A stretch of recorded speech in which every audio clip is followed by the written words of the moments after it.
Molweni, Sanbonani, Buenan.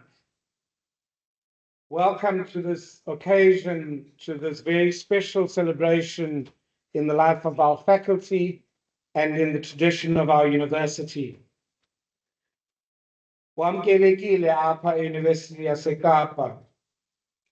Welcome ook aan die Universiteit van Kaapstad aan hierdie spesiale geleentheid van herinnering, 'n geleentheid van gemeenskap, wat mees belangrike geleentheid waar ons vorentoe kyk met hoop van die wêreld wat ons kan skep, 'n wêreld wat ons saam kan skep. A world really that I think all of us are struggling to ensure the world is better because we were here. This has been an incredible week in the life of the faculty because it has been a time of reflecting on those who are part of us and those who go before us. Amajosi. On Monday, we remember Dan Stein. On Tuesday, we remember J.P. Fanikat, a former dean. Dan Stein was the head of psychiatry and mental health. J.P. Fanikat was an ancestor dean, so to speak. He had been in this position at a particular time. And perhaps most powerfully tonight, we remember the legacy of Bongani Mayosi, also an ancestor dean, a person who sat in the space and changed the way we see things from that particular perspective. As we gather this evening, and it's been an interesting journey with our guest speaker, trying to craft a topic, hearing him speak about the things that he holds very dear to, the way he conducts himself in the academy. But this idea of fostering evidence-based humanity in the academy and beyond strikes a very hopeful chord, and one that resonates very powerfully with the meaning of tonight. It suggests that we don't have to choose between being rigorous and being caring. That the best work we can do, perhaps, the most meaningful work we do, comes when those two things are brought together at the same time. Professor Bongani Mayosi showed us that this idea is indeed possible. And I think in the way that he mentored people, it began to manifest in the actions that he embarked on. He showed that you can be deeply committed to evidence, to excellence, to high standards, and still be generous and accessible, but particularly in capturing that essence of being deeply human. In that sense, when we think about this lecture, we recognize that the lecture reaches beyond the walls of this lecture theatre and beyond the boundaries of our university.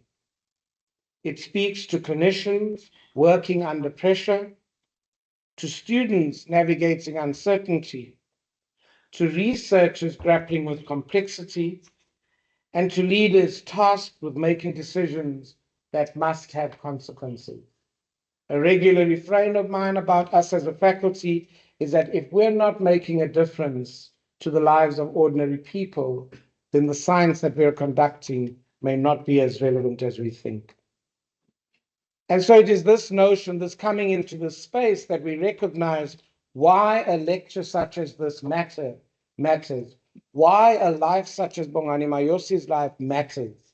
It is because it is the generative idea that allows us to tell stories, that helps us lift our heads and think of a future we cannot imagine yet. But perhaps as you go through this evening, you think about these couple of questions. Are we being brave enough in our imagination of a new world? Are we being kind enough so that the world we create is completely different to the one we know? Are we bringing our true selves to the conversations that we have? And so tonight will be a thing about reflection. It'll be about witnessing recognition. And I want to just acknowledge those who will be honored with the Mayosi Leadership Awards this evening and the awarding of a special recognition this evening. But we'll also engage with ideas, as the speaker will bring to us, about how we craft these responsibilities as we lead. We'll be reminded that legacy is not static. And I think this lecture is one of those that very powerfully demonstrates that. The legacy that we celebrate tonight is crafted in the promise we continue to make to our world. I want to acknowledge at this time the Bongani Mayosi Foundation for its ongoing stewardship, but particularly the fact that this partnership that we have continues to grow, and it grows through the ongoing co-creation that holds the space as a new and ever a continually renewing space in itself. So I don't think each evening of a lecture is exactly the same as the previous one. And so I welcome you into this space, which in its very nature captures the spirit of newness and innovation that makes what we do so important. Let me welcome the Deputy Vice Chancellor for Transformation, Student Affairs and Social Responsiveness, Professor Elelwane Ramukondo, to offer the opening welcome from the Vice Chancellor's office. Welcome.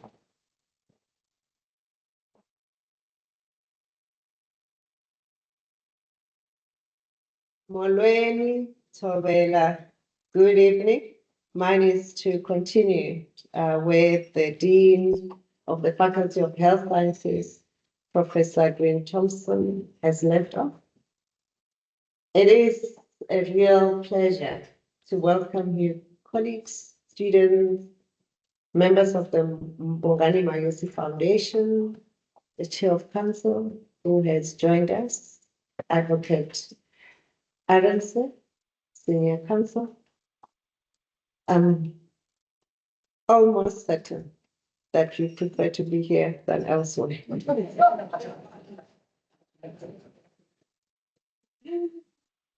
I must indicate that our Vice Chancellor, Professor Musa Mushabela, would have loved to join us. He is unfortunately traveling on university business, and that's why I am standing in for him. This is the University of Cape Town's first VC-hosted event of 2026. And you must accept that there can be no better and more meaningful way of starting the year. The OVC, or the Office of the Vice Chancellor, is deeply honored to co-host this event with the Faculty of Health Sciences and the Bongani Mayosi Foundation. This gathering holds deep meaning for the University of Cape Town and for the many people whose lives were shaped by Professor Mayosi's leadership, scholarship, and humanity. We meet each year to honor a scientist who set a standard for excellence in African-led research and academic citizenship broadly. Professor Mayosi led with clarity, courage, and care. He believed that African institutions should set the agenda to address local needs while contributing knowledge to global conversation. He built teams, mentored with intention, and carried a strong belief in the potential of young African scholars. His legacy continues to guide the Faculty of Health Sciences and the broader UCT community. This evening, we reflect on that legacy. The annual lecture is not only a memorial, it is a commitment. It reminds us to hold on the values Professor Mayosi lived by: curiosity, integrity, humility, and service. These values feel especially important for universities today. Higher education institutions face growing expectations from society, rising pressure to address inequality, and the constant task of preparing students for a world that demands sharp thinking and ethical leadership. Professor Mayosi demonstrated how to meet these expectations while remaining grounded in compassion. As he once said, excellence is nothing without humanity. That idea remains at the heart of this lecture. It is in that spirit that we welcome this year's speaker, Dr. Lehana Thabane, who will be formally introduced next. For my part, I wish to briefly share a story about my first encounter with Dr. Thabane around 2015, 2016. I said later that day to my husband that it felt like I had been in the presence of the Creator.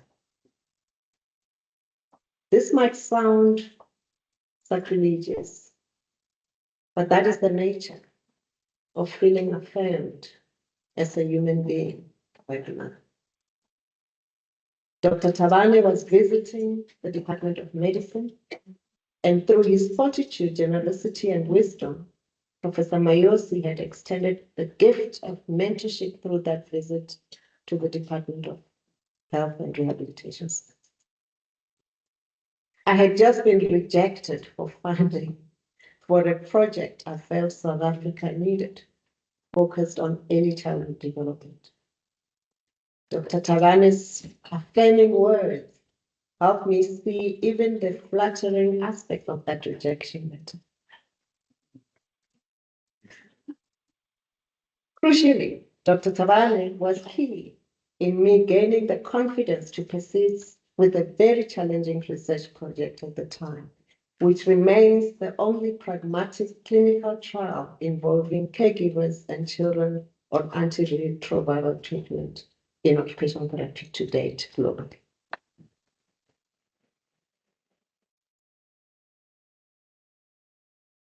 I was pleased to meet Dr. Thabane on his visit to UCT again last year on invitation by our colleague in the Center for Education and Development, Associate Professor Mary Masihela, to continue sharing his deep insights on nutrition.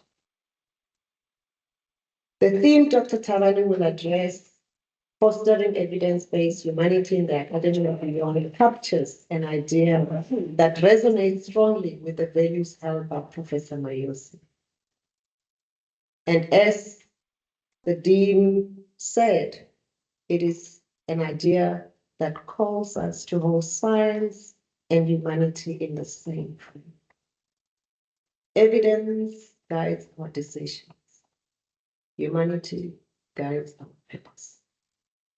When the two move together, research gains depth, leadership gains meaning, and institutions become places that support both excellence and care. As a university, we're working to strengthen this balance. UCT strives to advance African scholarship that improves lives and builds trust with the communities we serve. The Faculty of Health Sciences plays a pivotal role in fulfilling this mission. This year's lecture reminds us that this work does not happen in isolation. It grows through collaboration, mentorship, and shared values. I'd like the Dean, to thank the Bongani Mayosi Foundation for their continued partnership and commitment to working with the university to preserve this legacy.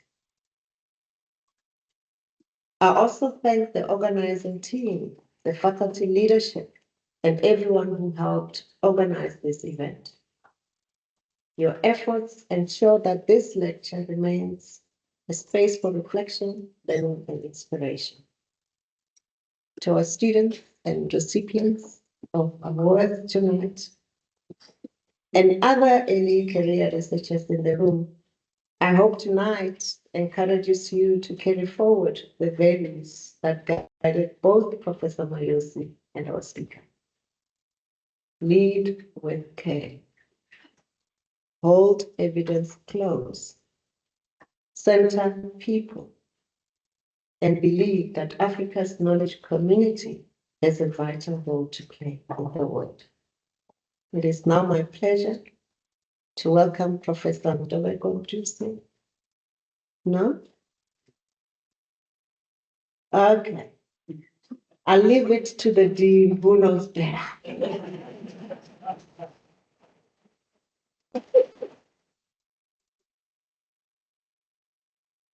I know it's a bit odd to correct the DVC, but she used to be the deputy dean in my office before, so maybe it's bad habit creeping back here.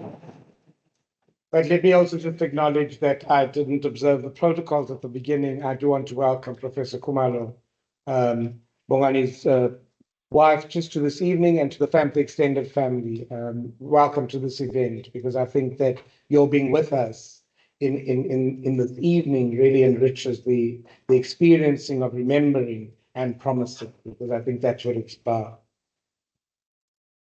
The Bongani Mayosi Memorial Lecture is a partnership at this stage between ourselves as a faculty, the university, and the Bongani Mayosi Foundation. But it's really the work that they do, the stewardship that they give to that legacy through the work that they do by raising funds and ensuring at this stage very generative responses, both of young students as they emerge as doctors, but also across the system in terms of mentorship and support. It's therefore my honor this evening to invite Mr. Mlamli, the chair of the Bongani Mayosi Foundation board, to offer some welcome remarks on this occasion.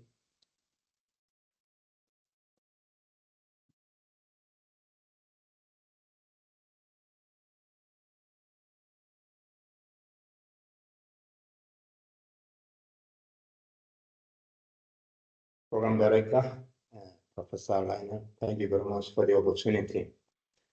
It's always a feeling of nostalgia whenever I drive into this campus, because I spent the better part of my youth at UCT. Good evening, distinguished guests, colleagues, students, and members of the Mayosi and Kumalo families. I should also mention and welcome the Mayosi Foundation members who are present here with us. And also I would like to welcome those who are joining us online. Welcome to this very important day. We've been running these lectures for more than 5 years. I think this is the 6th year. And we are really, every year it brings a new flavor in our hearts and minds, brings a new remembrance in our hearts as we commemorate and celebrate the life of Professor Bongani Mayosi. On behalf of the foundation and the partnership with UCT, it is really my honor and privilege to welcome all of you to this lecture. The aim of the Bongani Mayosi Foundation is to celebrate Professor Bongani's life and legacy by fostering those academic research and training programs he was so passionate about. Also to reduce preventable poverty-related diseases and improve the quality of life for Africans. He was a true African. He had in his mind the vision to broaden the scope of academic excellence onto this continent and beyond. We gather this evening to really celebrate his life and to remember him for what he has done for us. He believed deeply that knowledge must matter and that scholarship must speak to inequity or inequality, and that leadership, especially in academia, carries not only authority, but moral responsibility. We are all leaders in this room, and we have a very big responsibility to our nation. This memorial lecture is therefore not simply an act of remembrance. It is a commitment to continuing the work that Professor Mayosi started. It's an opportunity to be reminded that life is not measured by the size of your network, but it is measured by the mark that you leave in the hearts of those that you leave behind when all is said and done. As we reflect on what we have done as a foundation, I would like to mention that everything that we do is to honor his legacy. For the past 3 years, as we've been running this series of lectures for 6 years, this is the 6th year, at least past 3 years, we followed it with an event, special event, very intimate event that is funded by Investec, that we stage for the students who are the recipients of the award. And that partnership with Investec is very special to the foundation and to UCT. In 2025, we launched an event in fundraising. We call this event a Bongani Mayosi Golf Day. As you know, nothing is as important as playing golf to golfers. They even say it never rains in the golf course because golfers will continue playing in the rain. It's a happy place for us as golfers. And when we do it for a cause like we do for the Bongani Mayosi Foundation, we are delighted to continue with this fundraising event because we have fun in the process of raising money. And last year we raised about over 200,000 net after costs. And that money goes towards Bongani Mayosi Foundation, the bursary fund that we have started as a foundation. Kadebe was a global figure, a dynamite of note. As they say, dynamite come in small packages. He was that dynamite. You would see him walking. He never walked slow. You remember him? Yeah, I'm sure stories that we spoke about together with that. He used to say, your work must speak for itself. Maybe that's why he won these prizes internationally as a scholar. Just last week, we received exciting news from the Wilson College in Oxford, where Prof. Mayosi obtained his PhD. And this was a commitment in honor of Prof. Mayosi by the university in Oxford. A bursary that honors him. This is a full scholarship that will support one-year master students from Africa for each year for the next 5 years.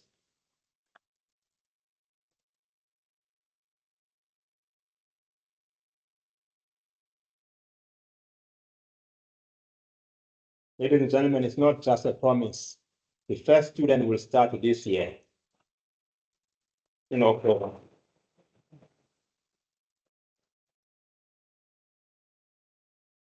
This scholarship will cover tuition, living expenses. You can imagine pounds, how much it costs. And this is also in partnership with the MasterCard Foundation Scholarship Program in Oxford, coordinated through the Africa Oxford Initiative. So we are really honored to be part of this journey and also to partner with the university, the Oxford University. We also, as a foundation, started what we call the Bongani Mayosi Graduation Fund.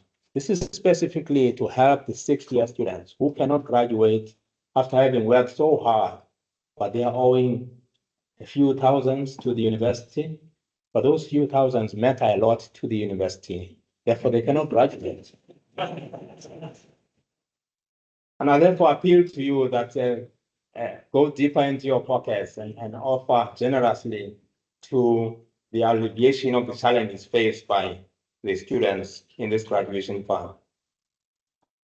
So what we've done then is to make this much more accessible from a technology point of view. The initiative responds really to the realities of the students who really cannot graduate. That is the first point. Second point, it helps the donors who want to give, but want to see the tangible and impact of their donations and the need for a transparent, accountable platform. So it's auditable. I'm sure there are auditors in the house who want to know how much and where their money went when they've given. So the process is auditable, and therefore it will 100% of that money will go straight to the fees that the students need for graduation. So this platform is launched today, which will focus on the 6 years. We invite students, donors, and all those interested to visit the Bongani Mayosi Foundation website and find all the information. It is at Bongani Mayosi Foundation.co.za. If you want to learn more about Professor Mayosi, please do yourself a favor. Go and read the book that is titled The Doctor of Hearts. That will give you a perspective on the life of Professor Mayosi. That book is available to you. Finally, I would like to thank Professor Lionel Green Thompson and the UCT team for helping us organize this event annually without fail. With deep enthusiasm in those 7 o'clock meetings we have to organize this event, I really appreciate it. It is therefore my honor to welcome all of you to this event. Please let's enjoy and let us receive from Dr. Thabane all the information that we receive for all those who are aspiring academics or aspiring scholars. I'm sure we're going to have a lot to learn tonight. Thank you. Welcome.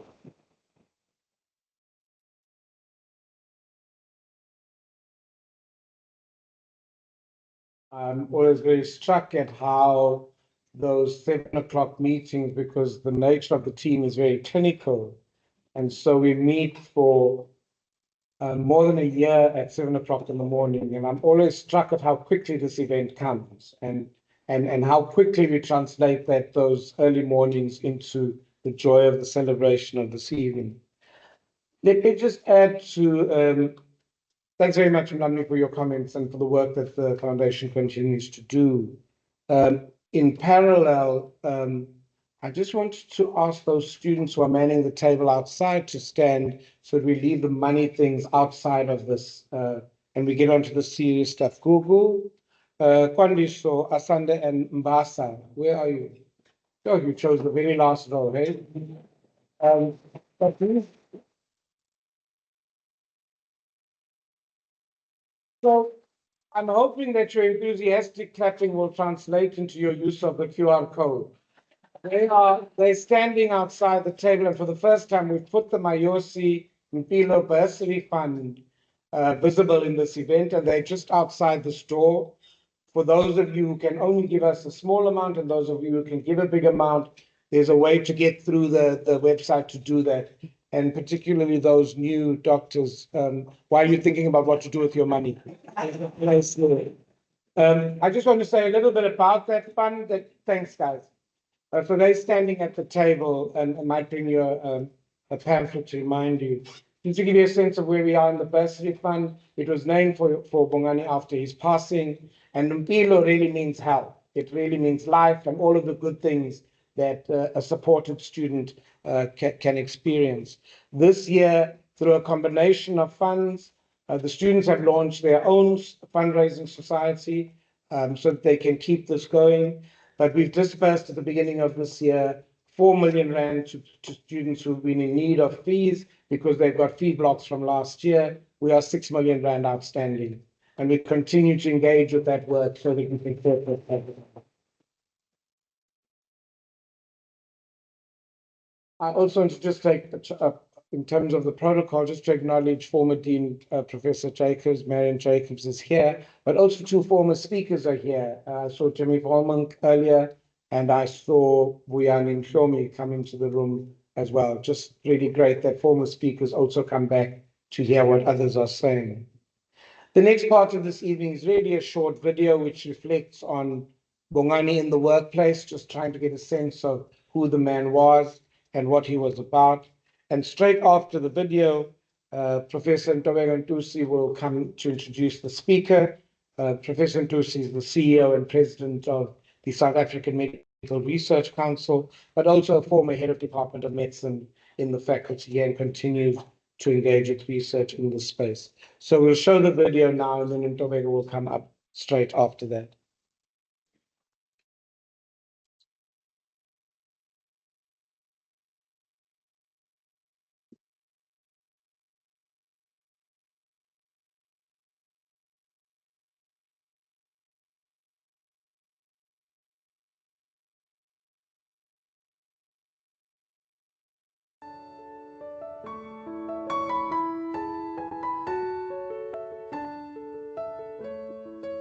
Professor Bongani Mayosi, insightful researcher, clinician, leader, friend, and devoted family man, was born in Mthatha in the Eastern Cape on the 28th of January 1967 and died in Cape Town on the 27th of July 2018.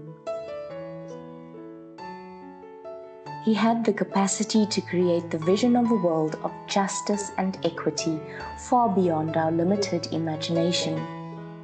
His immeasurable legacy continues to inspire people throughout the University of Cape Town and across the globe. Professor Mayosi made immense contributions.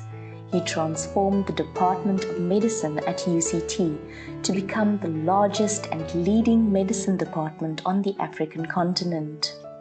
He also made it more inclusive, inspiring many young trainees, especially Black students, to become academics. He trained several cardiologists and other specialists emerged from his department. As a researcher, Professor Mayosi was a global leader in his field and a doyen of heart-muscle disease on the African continent. Professor Mayosi's discovery in 2017 of a new gene that causes sudden death in young people was considered one of the most important medical advances made by a South African scientific team since the first human heart transplant. He was passionate about building a better understanding of cardiovascular disorders of the poor. He deepened the understanding of heart failure and HIV-associated heart disease and gave new prominence to the challenges posed by tuberculosis pericarditis, which is a TB of the outer membranes lining the heart. Following over a decade of research in rheumatic heart disease, Professor Mayosi was at the forefront of bringing global attention to a disease that affects mostly the poor, landing it on the agenda of African institutions, the World Health Organization, the World Heart Federation, and the United Nations. He published over 350 peer-reviewed articles and book chapters during his lifetime, and some have emerged posthumously. Many of his papers have been translated into policy and adopted by global organizations. He also made important contributions to the strengthening of health systems in South Africa and other African countries. A seminal work contributed to a greater understanding of the role of the clinician scientist and the importance of growing this cadre in South Africa. Professor Mayosi's impact on the institutions he led was far-reaching. He won numerous awards and accolades, including the National Order of Mapungubwe Silver in 2009 and an A rating by the National Research Foundation. Professor Mayosi's colleagues say they'll carry his life lessons with them wherever they go. A favorite saying or Bonganiism that they speak of is "lift as you rise." This was his call for colleagues to help build capacity, mentor, and create opportunities for others as they grow and succeed in their fields and studies, thus promoting African excellence. He lived what he preached, and it is no surprise that Lift as You Rise is a theme underlining initiatives developed to honor and build on his legacy. Our partner host, the Bongani Mayosi Foundation, was established by his family to honor his legacy by fostering the academic, research, and training programs about which he was so passionate. To honor Professor Mayosi's legacy, the University of Cape Town dedicated physical spaces on its Faculty of Health Sciences campus in his memory. The library has been renamed the Bongani Mayosi Health Sciences Library. The passageway alongside the library and the link bridge with Grooteskier Hospital houses a celebratory exhibition of his work and the values that he epitomized and much loved Bonganiisms or sayings. The university also established an annual UCT lecture in his name, an honor bestowed only on an individual of the highest standing, and so institutionalizing the legacy of Professor Mayosi. These UCT annual Bongani Mayosi Memorial Lectures are inspirational and serve as an annual gathering in celebration of African scholarship. They foreground African science and celebrate Africa's scientists and their excellence. They aim to showcase approaches to the needs of Africa that will inspire scholars to realize the dream of finding African responses and solutions to Africa's needs and the social determinants of health.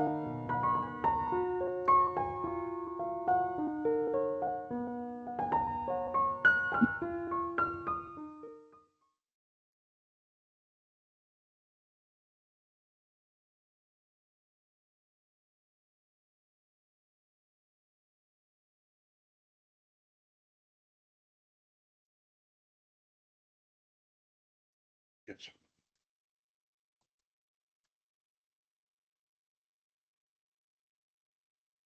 Good evening. It is a delight to have so many friends in our midst this evening. And it is a singular pleasure and a tremendous privilege to introduce the speaker of the 6th iteration of the annual Bongani Mayosi Memorial Lecture, an official lecture of the University of Cape Town. Born and raised in the majestic kingdom of Lesotho, Professor Lehana Thabane is one of the leading and most cited research methodologists globally. Trained on 3 continents, Professor Thabane received his BSc in Mathematics and Statistics from the University of Lesotho, followed by his MSc in Statistics from the University of Sheffield, and subsequently his PhD, also in Statistics, from Western University in 1998. He is currently appointed as the Vice President Research at St. Joseph Healthcare, Hamilton, and St. Joseph Health System. He is also the Scientific Director of the Research Institute of the St. Joseph Healthcare, Hamilton.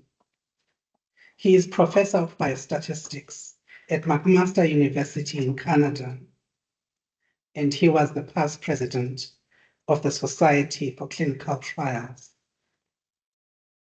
Professor Thabane is recognized and celebrated world over for having made outstanding contributions to the development and application of statistical methods for emerging and innovative clinical trials.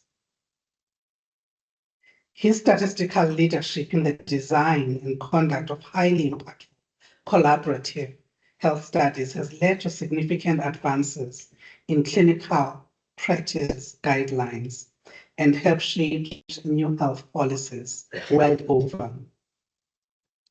As a McMaster Health Research Methods, Evidence and Impact faculty member, the home department of evidence-based medicine, for which McMaster is known worldwide, Professor Thabane has collaborated globally with a broad network of clinicians, epidemiologists, and scientists across many fields in the health sciences. He has made numerous scientific contributions in the areas of cardiology, perioperative medicine, HIV medicine, primary care, and many others. And importantly, as a methodologist, he has also led the development of clinical trials methodology, risk assessment, evidence synthesis, and other statistical methods. He has been the lead statistician on several award-winning international trials, which have been recognized for their methodological rigor and impact on health policy and practice.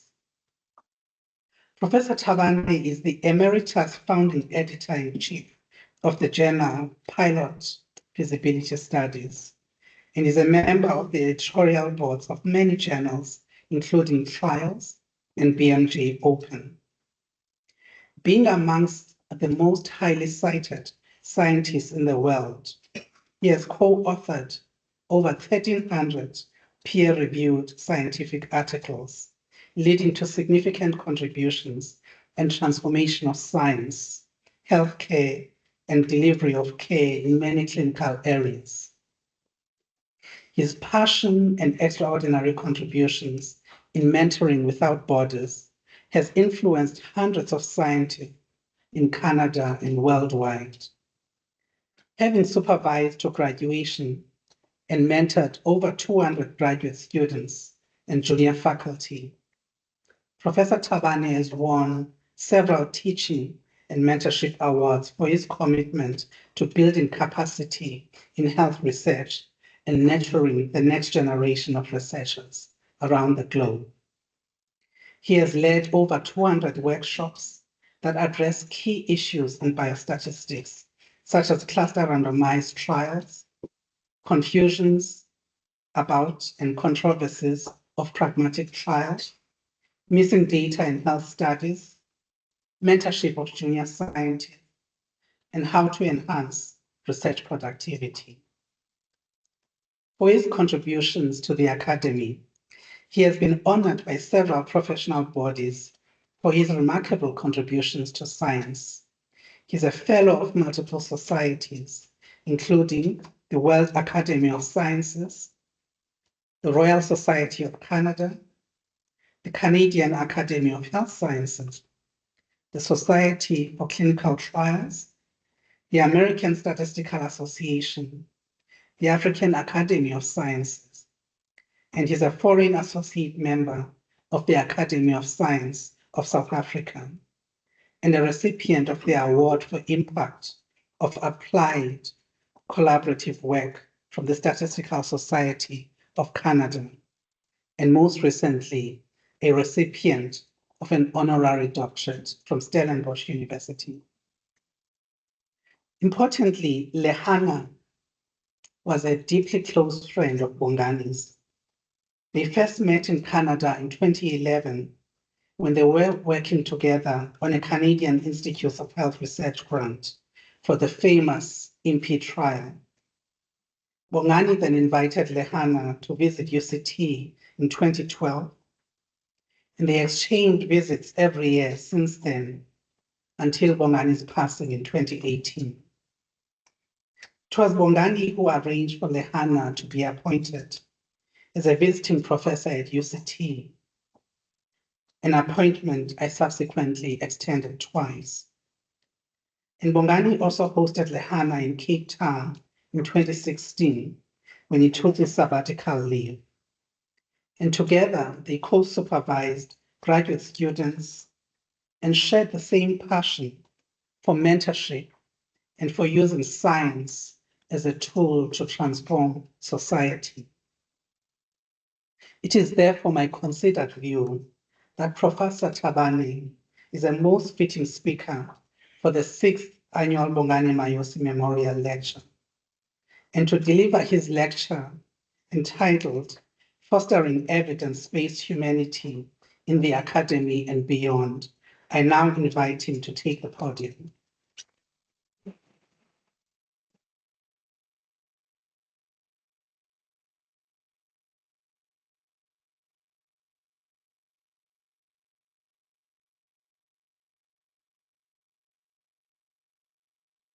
Wow, I'm embarrassed because it's like, are we talking about me or somebody else? All right, thank you so much for everyone really taking time on a Friday evening to come and listen to me. I often say I was really born lucky. I'm one of the luckiest person, and one of my luck was meeting Bongani.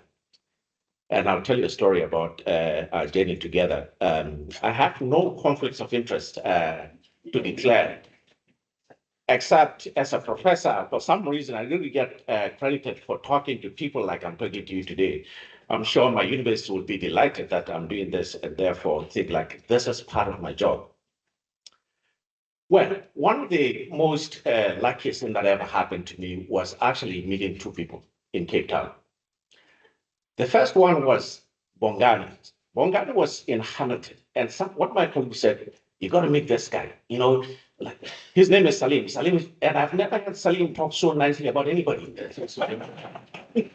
And he said, Lehana, you got to meet this guy. You know, so he said, okay, I'll meet him. All right. As it turns out, a month earlier, I had gotten an email from Jimmy Baldwin, and I'd never met Jimmy.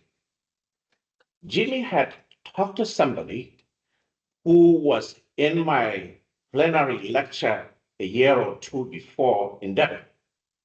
And I was talking about and pleading for people to really dedicate their time to mentor other people. You know, it was really a plea more than anything else. I think it touched a nerve with somebody who met Jimmy and said, you got to talk to this guy. So Jimmy sent me an email. So when I met Bongani, I had two reasons now to come to Cape Town. And Bongani said, you got to come to Cape Town. You got to come to Cape Town. I'd never been to Cape Town before. So I said, yes, I'll come. And we started organizing this trip, which happened in October of 2012. And I'll tell you more about it. So I often say, really, meeting these two people really was one of the luckiest things that ever happened to me.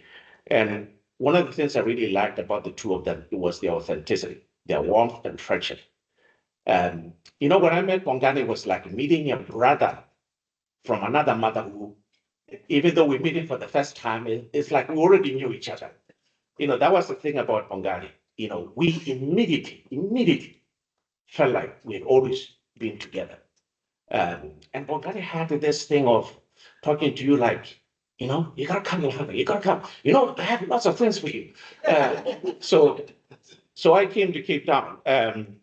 But when I came here, one of the things that really warmed my heart was how their spouses really embraced me.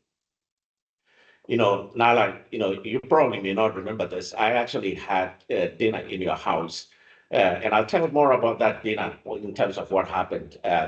So you guys were incredibly kind. But what I really appreciate the most is how you guys made me feel. Not only did you feed me, but how you also made me feel like I was part of the setup, even though both Blossom and Nana will see me for the first time. And I'm incredibly grateful for what you guys did for me. You know. All right.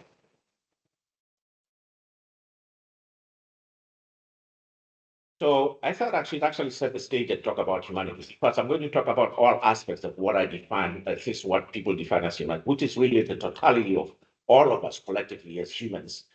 And the philosophical aspect of it, state of just being human. And certainly the moral aspects of it, which is really all the virtues and attributes that actually perhaps we humans think separate us from all the other species.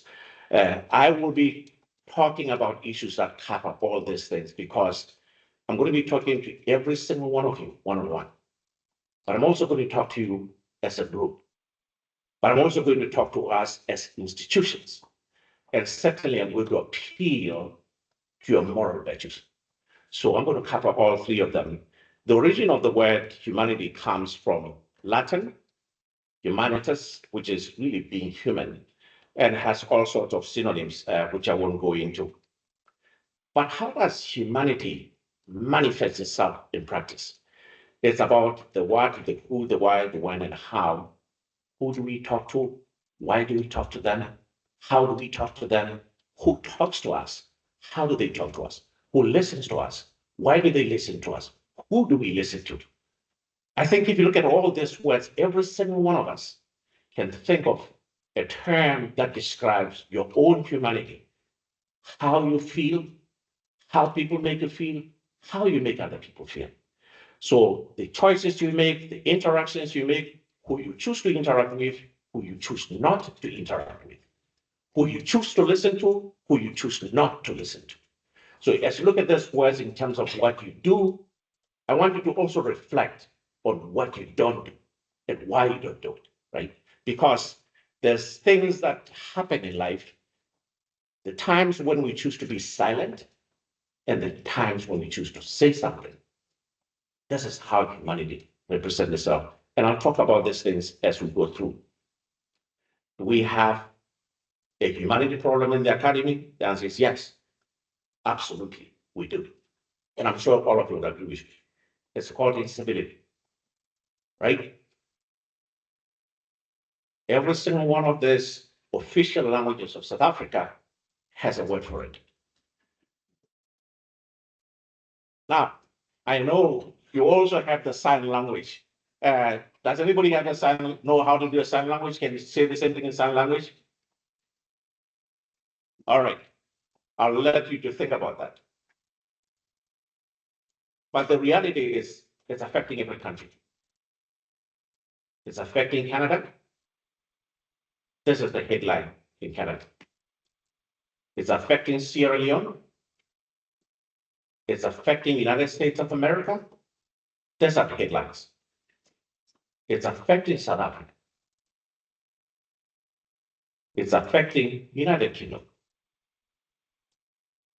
It's affecting Australia.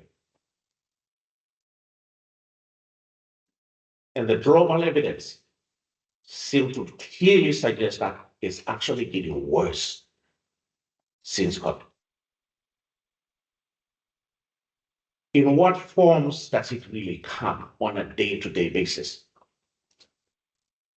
Bullying, intolerance, colleagues being intolerant of the views of other colleagues, violence, sabotage, hostility, racism, anti-Semitism, Islamophobia, insults, just malicious rumors, public humiliation. And there's another term that's becoming more common when people write about it, it's just mobbing. I think all of you can think of a term. Sometimes it manifests itself in passive aggression. Just passive aggression, where people, the subtle discrimination that is not public, it's kind of really hidden under the carpet, but you know it's there. And the people who are doing it, they're deliberately doing it, right? The unfortunate thing is it's happening everywhere, in our classrooms, in our hospitals, in our team meetings, leadership meetings, research labs, academic seminars. I have seen people being humiliated in a seminar by their fellow colleagues. Social media platforms, and it's affecting everyone. Our students, our faculty, our staff, our administration, and our guests. Imagine if we have a guest coming in and how we treat that guest. Would we ever have guests again coming to talk to us? Our donors, people who support our institutions, and certainly it has negative consequences on an individual level in terms of our well-being, certainly organizational culture, and the learning environment, because we are institutions where learning takes place. But most importantly, it has consequences. We as health sciences, one of our primary mandates is to provide care to patients. We can't give what we don't have. So it's affecting the patients we're supposed to take care of. It's affecting our healthcare and education system. Now, the unfortunate reality is this is a reflection of societal problems, just decline in general civility, where people are just not being nice to each other. And certainly, if you look at the current geopolitical situations, it's just making things worse. You look at TV, you read newspapers, you go online, it's just horrible what's happening around the world. Unfortunately, the world has become a village. And we know that when you live a village, if something happens in one part of the village, you're going to hear about it. And it's going to affect you because you're part of that village. All these things are actually affecting every one of us.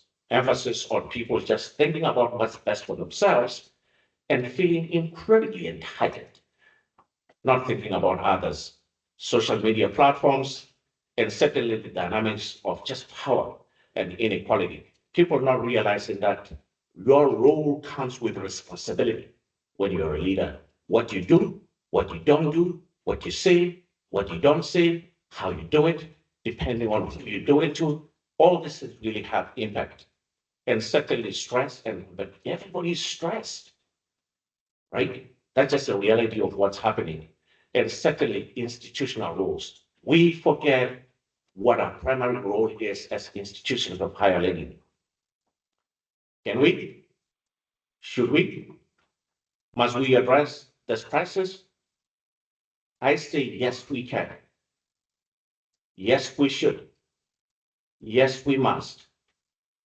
But it will require commitment in part to things. And I'll explain as I go through. We've already had the word Bonganism, and I will actually explain my take to Bonganism.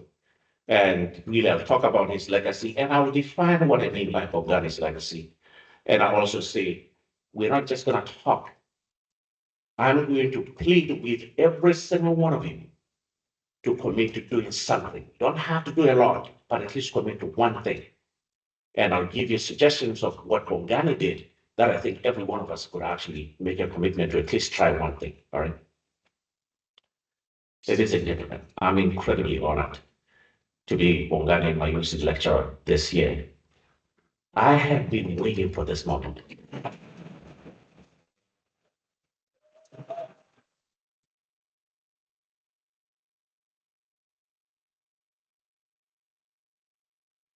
Seriously, I've been waiting for this moment. So Bongani and I, actually, I'm 59, a little bit older than Bongani because I was born in June. So Bongani would have been 59 today. And so, I mean, this year, certainly. But I have to declare my biases about Bongani because it's always been fair to be transparent. When I first met Bongani, being friends with Bongani was a gift. I have friends, but I've never had a friend who, on day one, I feel like, gosh, I love this guy. So our bromance started immediately, right? So collaborating with him was a real treat. It was really a real treat. And spending time with Bongani was just delightful, right? So as I talk about him, I try to be objective. And part of my objectivity will really to try and give you evidence about the things I've been talking about Bongani, to let you know that it is not just bromance based on views. There's evidence behind what Bongani did and how he did it. So I struggled. What should I talk about? And I thought, gosh, I want to talk about Bongani. It took me time to not cry when I talk about Bongani. And I knew that everybody has a journey. People are still going through the journey with Bongani. We're not all there. But I can talk about Bongani with a smile. That's why I wanted to do this. And therefore, I chose to talk about Bongani, who he was as a person. But I'll also talk about the lessons of Bongani's legacy, and I'll explain what I mean by legacy. But secondly, I'm going to talk to you about how can we then translate these lessons into a movement where every single one of us, when we leave this room, we can say, you know what, I'm going to do something. Why? Because we have the power to choose to do something. So I'll talk about this as a call to action to all of us. So what do I mean by Bongani's legacy? It's amazing. Every single person who's met Bongani, many of them actually dream more. They learn more. They care more. They give more. They participate more. And honestly, I've met some of them who says, I became a different person after meeting Bongani. And the one who was saying he became a different person after meeting me. Actually, it was all Bongani's doing, nothing to do with me, because Bongani had brought me to Cape Town. So I became a different person after meeting Bongani. I'm also talking about the lives Bongani touched, the kindness he shared, the love he gave to others, the support he offered. I have seen Bongani actually supporting people in different parts of the world. There were at least two ladies who were in Canada at the time when Bongani and I were friends. And Bongani called me and said, Lehana, you got to call this person. She's having trouble. She's struggling. There was a lady who was in Alberta. And Bongani connected with that person. She was not even from Cape Town. She was from West University. But somehow, Bongani felt like he had help. And he could use his friends and connections to try to help that person. So these are all the lives that Bongani touched. I call all these things collectively Bongani Mayosi legacy. This is a quote from the former First Lady, Michelle Obama. A quote, we got a responsibility to live up to the legacy of those who came before us by doing what we can to help those who come after us. Lehana has already said something like that earlier on. I'm going to actually contextualize this and borrow the same way as I say. Every single one of us has a responsibility to live up to the legacy of Bongani. And we have what it takes. No matter how far you are in your career, no matter where you are in your stages, you can do something to help those who come after us. And I'm going to suggest a few things that you can actually do. So I'll share the lessons, and the lessons that I'm going to share about Bongani, I'm going to frame them as verbs. The verb is a word that actually carries with it an action. You can actually do something with the verb, and I'll show you what I mean by that. You can live with intention, and I'll show how Bongani did it. You can volunteer in your community. I will show you how Bongani did it, and I'll provide you the evidence of how doing so could actually be beneficial. You can be humble. You've had words like humility associated with Bongani, and it was his humility that accelerated the impact of whatever he did. You can be a friend to somebody. You can be kind to somebody. You can collaborate and share. I'll show you the simplicity of how Bongani did this, and show you the evidence that doing it can actually do more good than harm. And secondly, I'll wrap it up with being a mentor to others, because that was a signature activity for Bongani. The 7 things, I don't want to suggest in any way that these are the only things I took from Bongani, because I learned a lot more from Bongani than I would have the time to enumerate. And I'm sure you're already thinking about how come this is not on that list. All right, so I'll get to this 7. I put them as verbs because I'm appealing to you to do something, at least in any one of those 7 issues. And certainly I will provide you with scientific evidence that by doing so, there's evidence to support that we will all reap the benefits. 1, I say to you, live with intention. So Bongani came up with this IMPI stuff, right? And all of us who were part of the IMPI, we call ourselves the IMPI warriors. But I'll tell you that this guy was amazing how he actually took this up, because the first time I was in this house, by the way, for those people who may not even know where this really comes from, it's an acronym that Bongani made up from the study he did. This was the study, the trial that Bongani and I first started working with, which was really trying to address issues of people suffering from all sorts of TB-related heart issues. I don't want to use all the big words, just keep it simple. And Bongani chose the term IMPI because I asked, I said, IMPI, it's about war. Why are you choosing words about war? He says, Lehana, I'm at war with this stuff, right? So, and this was a signal of people go to war, it's serious business. You've got to be committed. And Bongani was incredibly committed to fighting this disease. And so hence why he called it IMPI. But the thing about the IMPI warriors, for those of you who might know the history of South Africa and the Zulu warriors, is that they were not just warriors, they actually provided for their families. I remember the first meeting in Nala when we were in your house, Bongani said, actually, I do the groceries for the family. I said, why? Well, his response was something I never expected from a professor.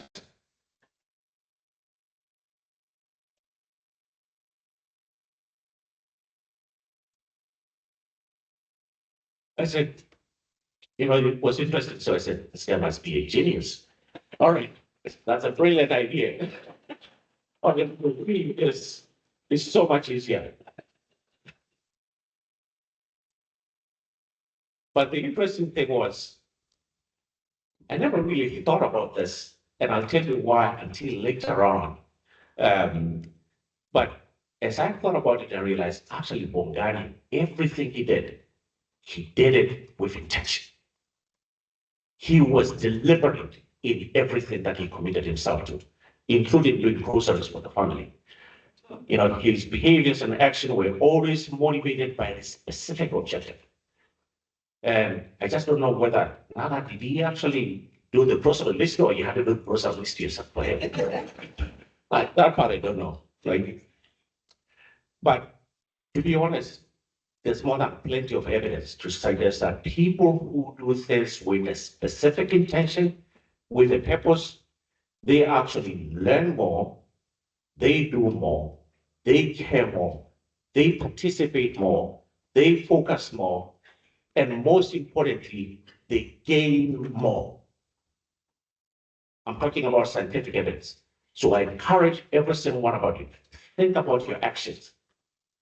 Think about your inaction.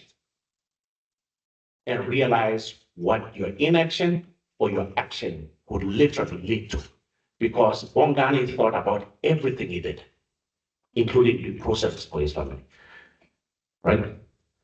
So I now do the shopping with my wife.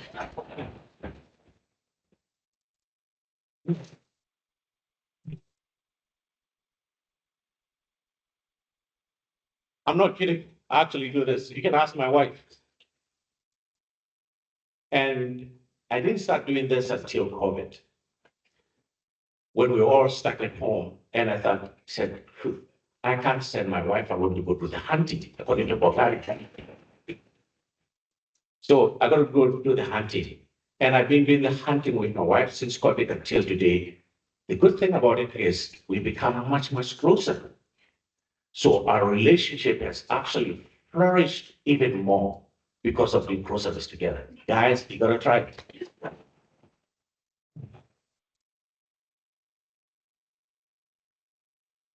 So I think we're going to honor Bongani by actually living our lives with a little more intention. So that's what I would suggest to you. Second, I say volunteer in your communities. So Bongani was a quiet advocate. A lot of things Bongani would do them quietly behind the scene, and he would actually ask people, to do things, but he would never ask anybody to do anything that he didn't do himself. That was part of the nice thing about him. And if you look at all his scientific pursuits, he volunteered time. In fact, I often wonder, this guy's a clinician. He's an educator. He's a researcher. He's a father. He's a sweetheart. Like, how does he do all these things? But somehow he managed to do it. Why? Because he was very intentional in whatever he did, and he was deliberate in sharing his time and talent for the collective good. If you look at his CV, I asked him people to send me his CV. I said, people, can you send me his CV? That was up to 2018, and it was not even updated. So he was a reviewer. Like, this is a professor who is an editor and a big guy, but he was still reviewing papers from journals. And this was about 30 journals. It was an editor, a member of editorial boards for many, many prestigious journals. When I started the journal with Jill was at Kiel at the time, Bongani was the first person to say, I'm going to help you. What do you want me to do? I said, can you sit on the editorial board? And he did, despite all that was on his plate. So I'm always grateful to Bongani because he really helped to launch this journal that I'm retired from now. He volunteered for many organizations, WHO, you name it. Bongani was part of it. Not forced by anybody, but voluntarily. accepting the role to share his talents. And secondly, you might wonder, what's the benefit that volunteering actually helps for those who do it? Scientific evidence. There's evidence showing that this is beneficial to your social, you get connected to people, it's good for your mental health, it's good for your physical health. Before COVID, I actually volunteered in one of our local organizations we call the Good Shepherd to feed homeless people. I did it once a month. It was on a Friday. I have never felt so good. It was a Friday in a month that I looked forward to, where I could stay away from the academics and just go and make food to feed the homeless. 3 hours in a month, but it was the best 3 hours of my life. I came here with a colleague. He's the vice president, and he's the president and CEO of the hospital where I work, Mike Hine. He's incredibly busy, but Mike, I'm going to embarrass you because I'm going to share a story that Mike volunteers in his local golf club as a caddy for the disabled people.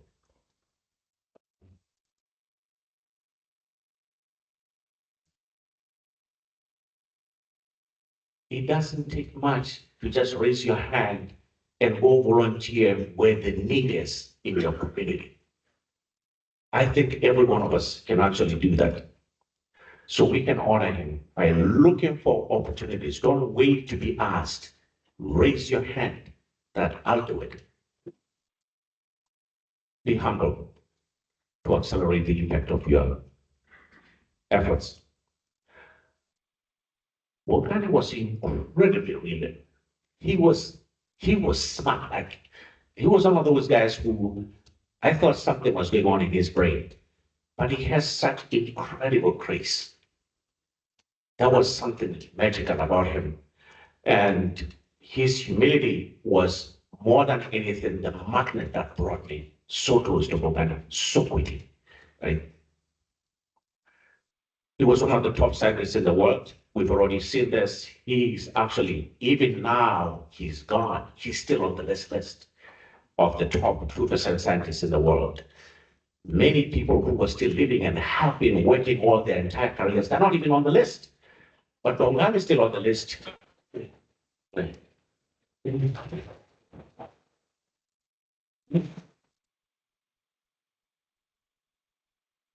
Lots of prestigious awards, and many students he's mentored. Actually, you had his 350. This CV was not updated. So you can imagine how many more, so much money he brought to this institution. And secondly, in terms of sharing what he's learned with others. And his impact had a lot of research around the world. This is really the graph showing citations of Bongani, and you can see that really they continue to accelerate. And look at the distribution of the citations of Bongani's work. It's all global. The people who have had 30 years working in an academic world or academic institution, they don't have this much impact. Bongani did, right? Now, you see that average thing, that's where everybody is. You go to the right, it's only Bongani. Now, look at the distribution of his work, right? Many of us who work in Africa will probably have the impact of our work constrained within an African setting, but not Bongani, right? Actually, Jimmy, I haven't seen Jimmy. Is Jimmy here? All right. So I was talking to Jimmy, and Jimmy said, one of the amazing things about Bongani was his global scientific achievements were much more remarkable for someone in the lower resource global setting. And that's true. Bongani was never limited by his location. In other words, what I'm trying to say, you can dream more if Bongani can do it. Right? But the most important thing is all these achievements never affected his humility and his humanity. Let's just remember that. How did the humility help him? he kept being committed to build relationships with others. He had a growth mindset. He never said, I made it and I don't need to grow. He was continuously looking for opportunities to grow. He continued to pursue collaborations. Bongani was always out there trying to extend the collaboration, right? And secondly, he was incredibly adaptable and he never stayed complacent. The minute you feel like you're there, you don't need to grow, that's when you become complacent and arrogance can kill people. That was not Bongani. I think this is a Chinese proverb that, like the bamboo, the higher you grow, the deeper you bow. That's what Bongani did. The more famous Bongani became, the more humble Bongani became. And I encourage you that use your status, use your fame, use your achievements to do more. And the best way to do it is just be humble, right? Be friends to other people. Bongani was incredibly loyal, right?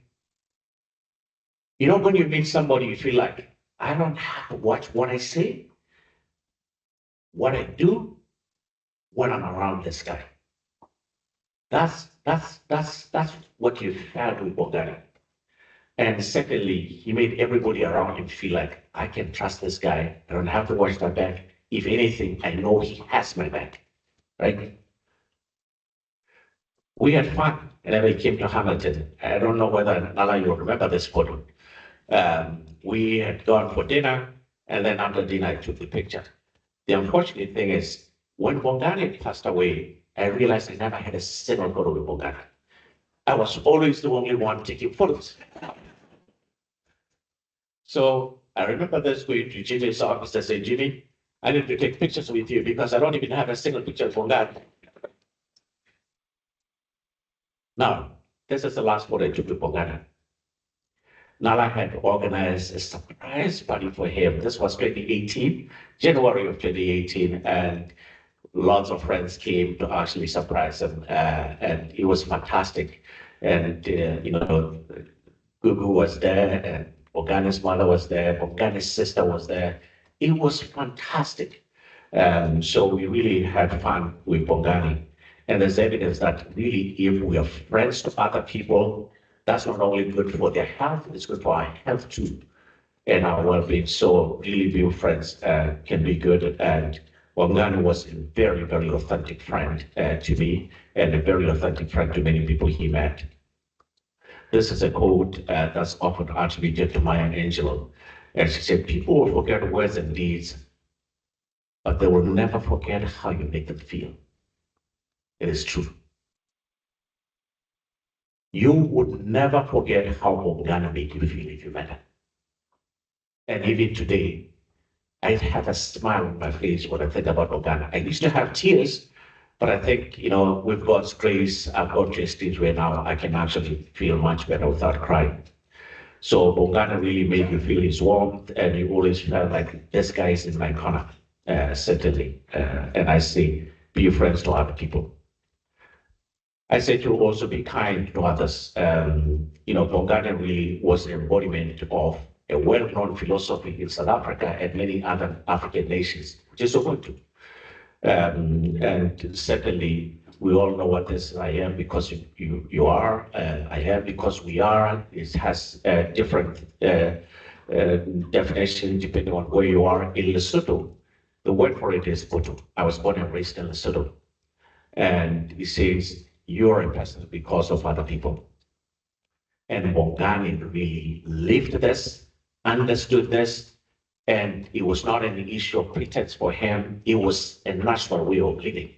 And so I say, you know, we can certainly think about it because it reminds us of our collective faith and inherent oneness, that we do better when we actually think about that collectively we are single being or single species, And therefore, every individual is part of the collective, which is why I'm talking to you as individuals, but I'm also talking to you as a collective, because if you take individual actions, they become collective actions. If we're all going in the same direction, we're certainly about to make more impact. Because our existence really is fundamentally communal, finding its purpose and fulfillment only when we actually practice kindness and share very simple things with others. Growing up, I remember one thing that I never forget, and I always share the stories about how my mother taught us how to share. We always ate food from the same plate with my siblings, and it wasn't easy because you either had to eat quickly, otherwise.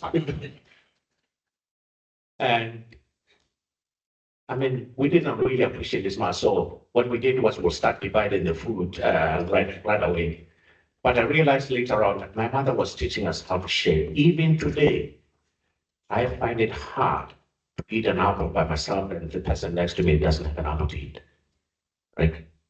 So that was really a fundamental lesson about sharing, which is humanity. And Bongani always embraced radiance of kindness.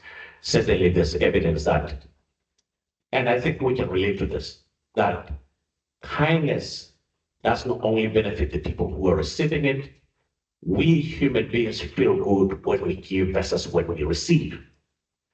But here's the beauty. There's more evidence showing that people who bear witness to acts of kindness, they feel good. It helps them too, right? So I think we have more than enough reason to do this. So kindness really inspires hope.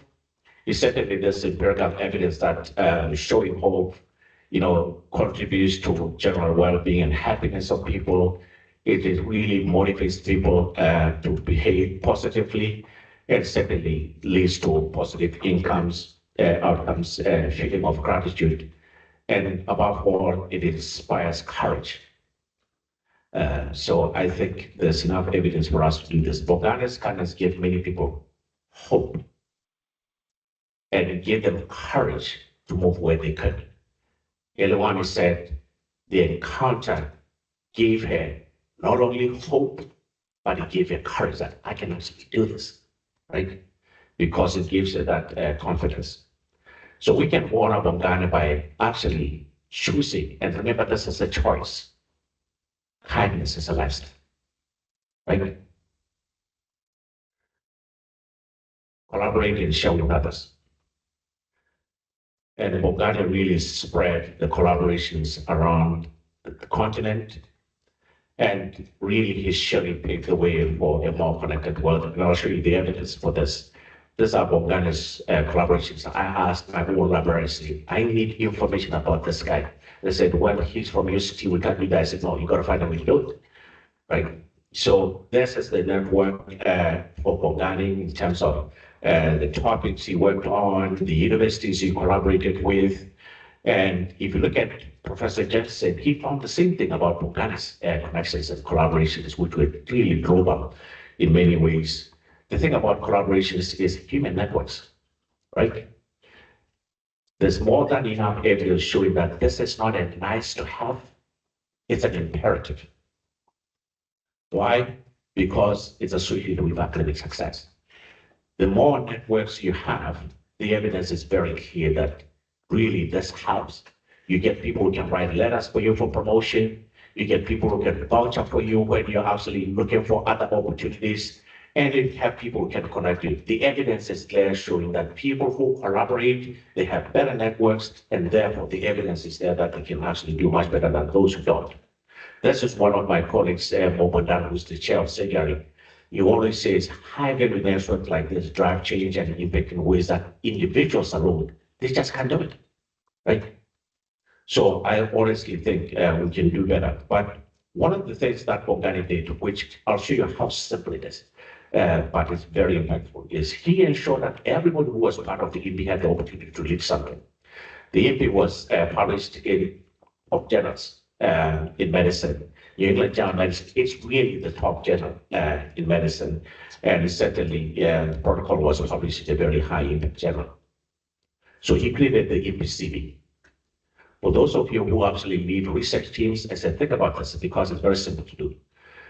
So He created the CV, and the CV had lots of items in it, and manuscripts that were being planned, new sub-studies, publications, and so on.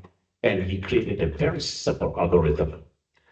This is the manuscript you're going to write, and this is the paper that is going to come out of it. This is the person who's going to lead it. These are people who become co-authors, others who don't want to be co-authors, that would be acknowledged. This is the journal we'll target, and then this is where it's at this stage, right? Everybody, this was a rolling document that was updated regularly when we had steering committee meetings, and this was the responsibility of Veronica. Unfortunately, we lost Veronica during COVID, but Bongani called her the Impi Nightingale because she was that good as a research coordinator, and her job was actually to update the CV. And Bongani ensured that sharing became a fundamental guiding principle for the Impi collaboration to strengthen it. Now, this is the responsibility of my homeboy, Mpiko. I'm saying my homeboy because Mpiko was born and raised in the Lesotho, and now he's the chair of cardiology and one of the Bongani's favorite people because Bongani trained him. I don't know if Mpiko is here because he's had a loss in the family, and our hearts and prayers are with him and his family. I'm going to finish by saying Bongani also mentored people and really sparked success for many people around the world. And when Bongani died, you'll find lots written about Bongani as a mentor. Lots of papers written about it. But you might wonder, what is a mentor? The word mentor really, it's the name of an individual. Odysseus, when he went to war, actually asked a friend, mentor, to look after his son. But the word mentor became a verb, it became a noun, it was no longer the name of individuals, and we use it in many cases to say a coach, a counselor, or a lead, and so on. And this is the paper we wrote a few years ago when we're talking about what a mentor can do in your life. So many things they can do for you. I encourage you to have a look at the paper.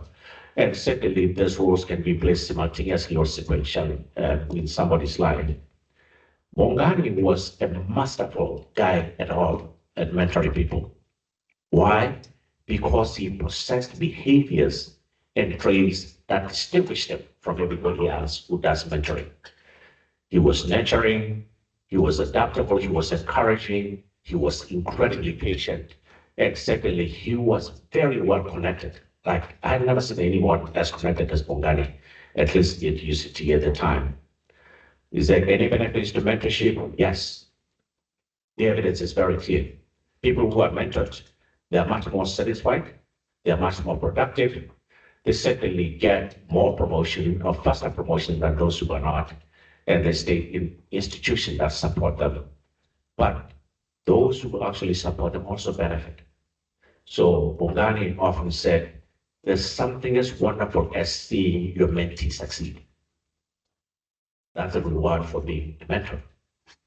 I've had people say, oh, I'm too young to mentor others. Of course not. Every single one of us had to go through elementary school, high school, and then university. If you are in high school, you can go to your elementary school to mentor others.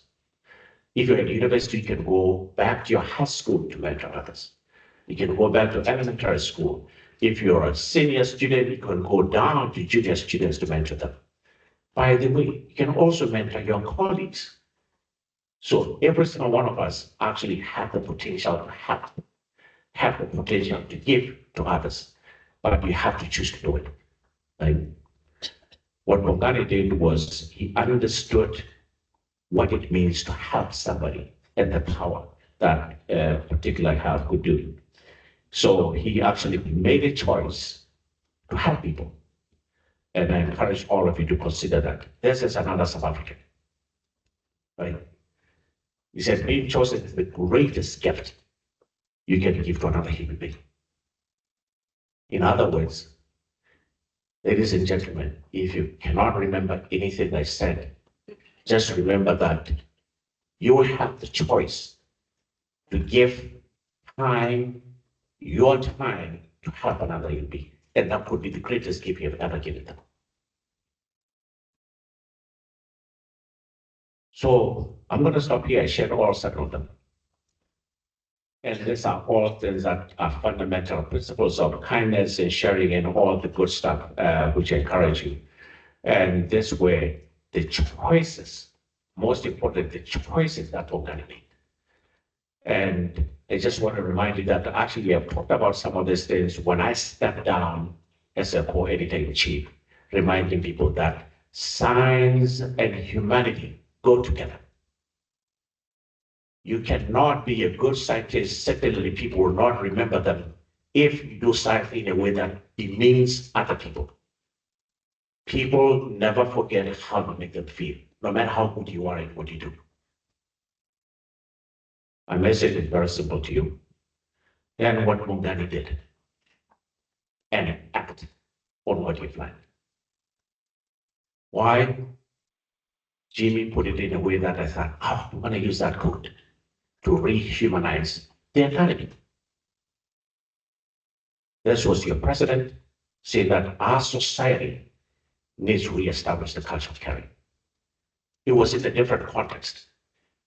But I think you'll all agree with me that our academic society needs a culture of caring. Our academy needs a culture of caring.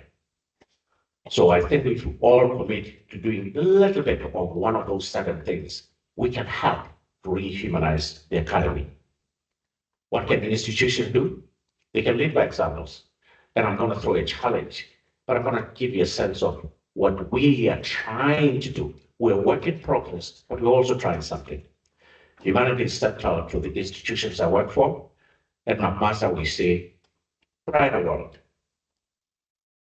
We do what we do because we're trying to make the world a much better place for everybody else, and the institutions doing this. So those unstoppable compassion.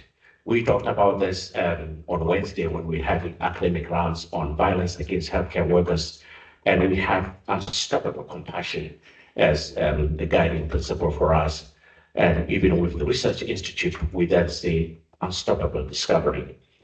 Actually, for our research institute, and we're trying to put together the strategic plan, we actually deliberately said health and humanity for all is the fundamental principle that will guide everything we do. The word humanity was what we needed as the guiding principle in that thing. I talked about Mike earlier on when he joined as the president and CEO of our health system. He made the safety of our colleagues a priority. And this was the change point for the system. It was a change point for the employees of the hospital. And we talked about the efforts we're trying to do when we do that. So compassion and what gets a brand for us, at least we're hoping that this will guide us to be a much better system. Not only did we do that, we also invested in actually collaborating with the University of Calgary to have the first ever research chair in compassion. Right?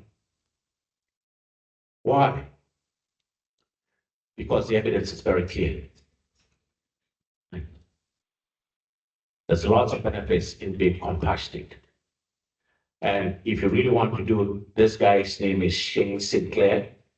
You can go to Shane Sinclair. He has a compassion lab.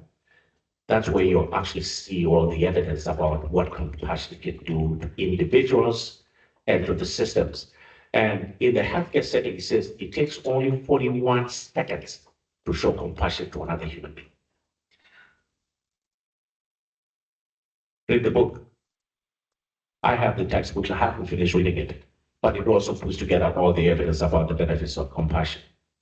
So I say UCT can actually lead the revival of humanity on the continent and honor Bongani's legacy. And Dean, and I'm going to throw a challenge to you. Here's an idea to consider. All right.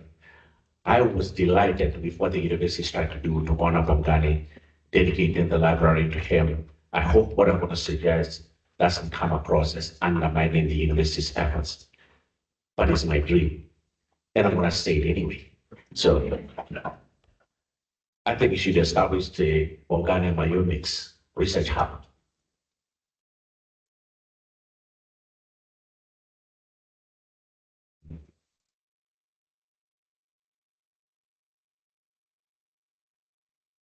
This will be a hub of excellence with the tenets that really embody Bongani's legacy. Focus on diseases of poverty, which was Bongani's primary focus for research. Grow your timber. Live as you rise, we've already talked about it. I think you can be the first institution in Africa to generate African-based research on compassion. We don't have it. So I think this could be incorporated within that hub. Extend collaborations across the continent and beyond, because Bongani was dedicated to this. And I think we can actually build on his efforts. Advocacy and policy to influence what's happening, not only in South Africa, but around the continent. And secondly, social responsibility. I know it's a big issue for UCT as it is many other universities in South Africa. But this center or this hub would formalize it, that we're making it a priority as part of honoring Bongani. This is how we can build the culture of caring in the academy and beyond. And for this to happen, the institution really has to have an endowment campaign to ensure that this hub would be indispensable and future-proof. And I think we can actually boldly pick on this and get the government involved in terms of fundraising. I think we should go to the Minister of Health and the Minister of Finance and say, we want to make this happen for Bongani, because I know not only people from UCT will benefit, people from the entire South Africa will benefit from this. Massive global efforts and partnerships and cultural integration. Let's make this hub the world-class hub, and certainly let's make sure that we brought it. I'm hoping for the Bongani Mayosi Lectureship to be a national event, not only an event happening in Cape Town, but an event that brings all South Africans together, or brings all Africans together and river. In other words, I'm hoping it's going to be the African Nobel Prize kind of thing. I don't know what I'm dreaming too big, but that's my idea. Now, ladies and gentlemen, as I conclude, I wrote my closing remarks. Allow me to read my closing remarks about Bongani, because I've come to the end of my lecture, but I thought I should say a few words as I close. And I end with the words of wisdom from some of the world moral teachers of our time. The great civil rights icon Martin Luther King Jr. Once said, I quote, "Life's most persistent and urgent question is, what are you doing for others?" The father of the Rainbow Nation, Nelson Mandela, once said, what counts in life is not the mere fact that we have lived. It is the difference we have made in the lives of others that will determine the significance of the lives we lead. So as I was talking to Jimmy about my thoughts and so on, he also said something that was profound, and I will quote it. He says, Bongani stood as a beacon of light in the midst of a climate of self-interest, greed, quest for personal recognition, prestige and power, polarization, and a lack of solidarity. His legacy is a profound testament of a life lived with exceptional kindness, scientific excellence, and unwavering compassion, reminding us to embrace generosity, mentorship, and humility in how we live our own lives in service to others. His dedication to public service and his commitment to uplifting generations of scientists and leaders, especially those from marginalized backgrounds, has left an indelible mark and continues to inspire through the Bongani Mayosi Foundation and the UCT Bongani Mayosi Memorial Lecture, and secondly through the countless individuals that Bongani has helped throughout his life. We honor him by carrying forward his spirit of rigorous intellect, interweaving with deep humanity, striving to create a more compassionate and equitable world. He left us with a few things, and I'm going to summarize these things as I go through, and these are the lessons that I took from it. A blend of excellence and humility. He achieved world-class scientific success while remaining deeply humble and humane as an individual. A testament to the idea that true greatness lies in service and not prestige. A legacy of mentorship and empowerment. His passion for mentoring was not just about academic rigor, but also about empowering students, particularly giving hope and a sense of students in the health sciences. And it was hard for many. I remember when I first came here, there were a lot of people that were not connected with me that were feeling somewhat left out. In some ways was, they needed support or just somebody to hear them. A call to compassion and solidarity. His life and tragic passing have served as a catalyst for a deeper conversation about the importance of solidarity in the academy, encouraging us to be more morally attentive to each other. An inspirational transformation. His story inspires us to rethink our own humanity. It certainly did of mine. And to work for a transformed society by dedicating ourselves to excellence and service in humility, just as he did. A commitment to public good. He was driven by a passion to make impactful contribution to medicine and public life, public health, leaving a legacy that extends beyond academia into the lives of patients and communities that Bongani served as a physician. A continuing presence, though gone, his spirit continues through the work of the foundation, the students he's mentored, and the ongoing need to foster compassion, reminding us that we can live our own lives with the same integrity, kindness, intention, purpose, humility, generosity that Bongani embodied. Ladies and gentlemen, I'm just about to finish, but I'm going to appeal to you that I throw a challenge to every one of you to think about choosing an action. Choose a verb. Which one is going to be your verb? Are you going to live with intention? Are you going to volunteer in your community? Are you going to find ways to show humility? Are you going to find ways to find somebody who needs a friend? Are you going to find ways to be looking for opportunities to show kindness? Are you going to collaborate and share something with someone? Perhaps someone who really needs something. Are you going to make a choice to lend to somebody? Certainly, you can help by dreaming more, learning more, caring more, doing more, focusing more, participating more, and becoming more. To the UCT community, I'm incredibly thankful for the opportunity. And secondly, I thank Professor Lehana for hosting me with his team. Lynn, Shailen, everybody really rallied to make this logistics of this very happen. And I'm incredibly helpful, grateful.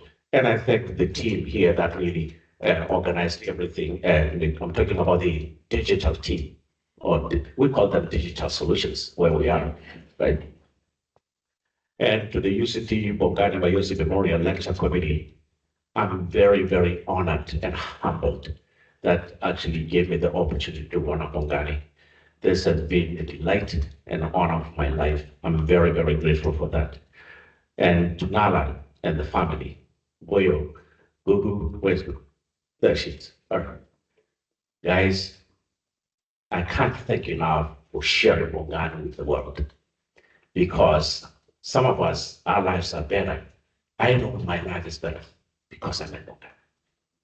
And I hope we'll take the lessons of his life and do something to help others, because that's what he dedicated himself. And to all of you colleagues, I'm incredibly thankful for taking the time on a Friday evening to actually come and listen to me. I adore Bongani. And I have been waiting for this moment. I'm grateful. Thank you.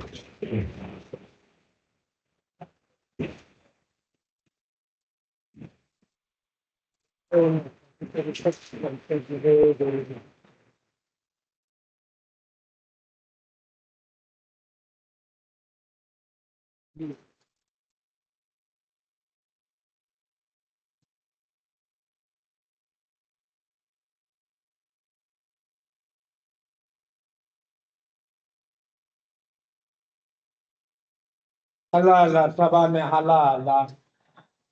Halala, Thabane, halala. Thabane, from the nature of your Lehana, from the nature of your storytelling, it's very clear that you can take the African out of Africa, but you cannot take the Africa out of the African. I'm really pleased that you've been waiting so long for this. So it really felt a deeply personal engagement with you. And so we're glad that we've responded to that deep desire to be here and that you have come. So inkosi kakhulu.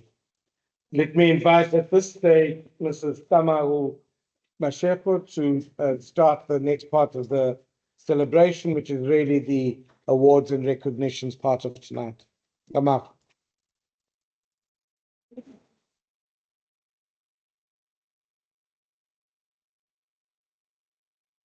Good evening, everyone. So for those of you who don't know me, my name is Tama Gumashefo, formerly Mayosi. So I'm the last born and baby of Prof. Mayosi. I'll be reading out tonight's winners, but before I do that, I'd like to call on Dr. Thabane and Dr. Mshomi, who will be assisting in handing out the awards tonight.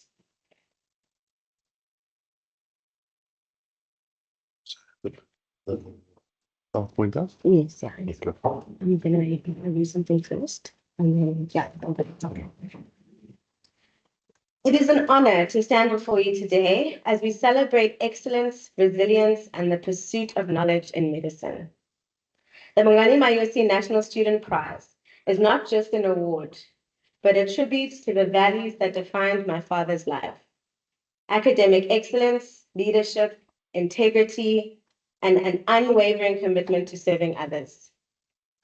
This award recognizes final year students, medical students from across South Africa who have distinguished themselves not only in their academic achievements, but also through their emotional intelligence, social responsiveness, and leadership in their communities. These students represent the next generation of healthcare leaders who will shape the future of medicine in our country and beyond. To our winners, this award is a responsibility and a call to action. Winning this prize means that you are a part of something bigger, a lineage of future healthcare leaders who will shape the landscape of medicine in South Africa and beyond. Your peers see in you the qualities that define Professor Mayosi, which are excellence, compassion, leadership, and resilience. So tonight, we celebrate your dedication and your hard work. You have excelled in your studies, demonstrated compassion in your clinical practice, and you've inspired your peers through your leadership. So without further ado, let us honor and celebrate the 2026 Bongani Mayosi National Student Prize winners.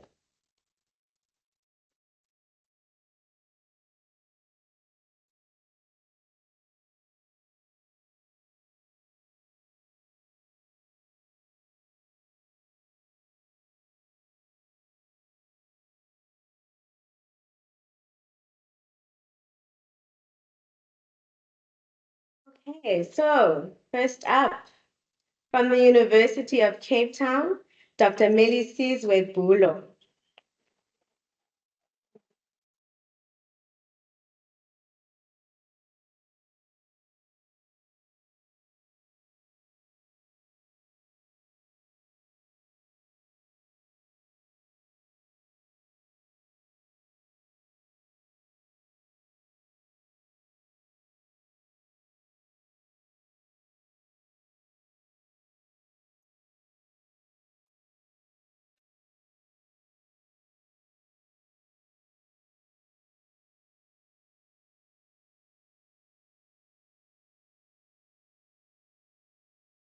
Dr. Bulo, just stay close by. We're going to do a group photo. Okay. From Stellenbosch University, Dr. Aga Mafaku.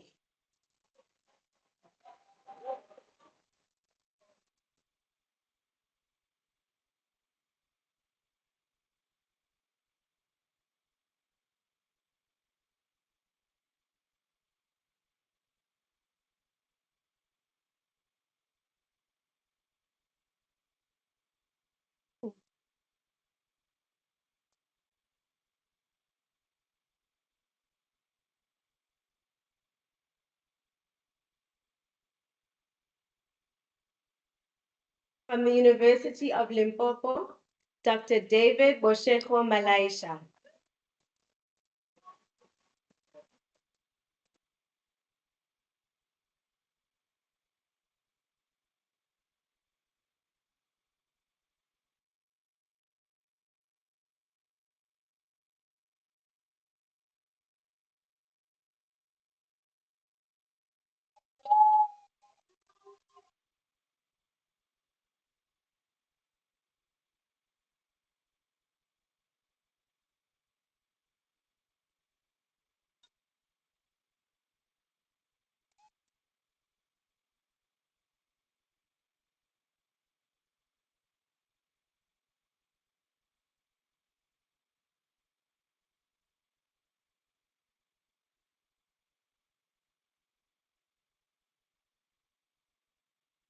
From the University of the Free State, Dr. Chad Youngblood.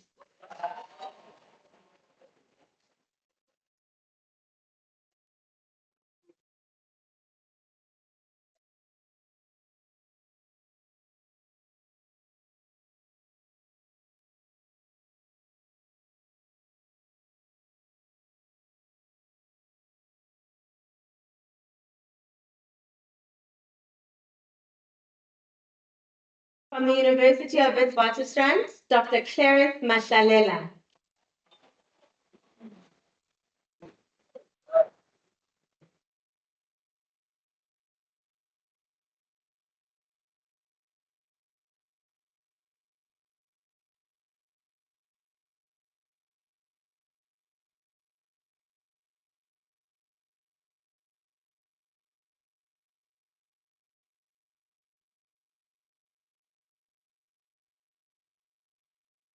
And last but not least, from the University of Pretoria, Dr. Sishe Mokhorosi.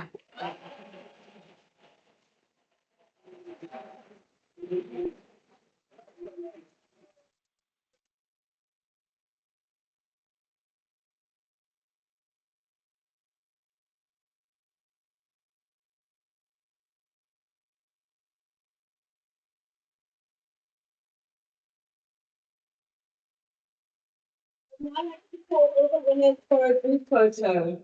So all the winners can just come back so we can do a group photo, please.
Good evening. My name is Bongani Mayosi. I stand here as a trustee of the Bongani Mayosi Foundation. Deputy Vice Chancellor, Dean of the Faculty of Health Sciences, Chair of the Bongani Mayosi Foundation, Professor Khumalo, and the Mayosi family, distinguished guests, colleagues. It is my pleasure this evening to announce the inaugural Bongani Mayosi Service Award. This award is conferred in recognition of compassionate and outstanding service to the Academy beyond the call of duty. It honors service that is sustained over time, exercised with integrity and humility, and foundational to the well-being and continuity of the academic community. The recipient of this award has rendered exceptional and long-standing service within the UCT Faculty of Health Sciences. Over more than 2 decades, the recipient has been central to the development and strengthening of structured student support, evolving alongside the faculty and responding to the changing needs of successive generations of students. In a formally established faculty-wide role, the recipient has carried responsibility for coordinating holistic, non-academic student support. This has included frontline engagement with students in distress, oversight of mentorship and orientation programs, stewardship of student support funding, and sustained participation in faculty governance structures concerned with student well-being, safety, and academic continuity. This work that is complex, demanding, and often unseen. It requires sound judgment, discretion, and consistency, as well as the ability to hold the trust of students at the most vulnerable. Much of the service takes place beyond formal role descriptions and outside ordinary hours. Yet it remains essential to the functioning of the academic enterprise. I speak not only in an official capacity, but also as a former student of this very university. I have personally benefited from the generosity of spirit, compassion, diligence with which the recipient serves. Like many others, I know this service to be deeply human, quietly impactful, and rendered without exception or expectation of recognition. This is a service that reflects the very best of our Academy. It is therefore my singular honor to announce that the inaugural recipient of the Bongani Mayosi Service Award to Nonkosi Malala.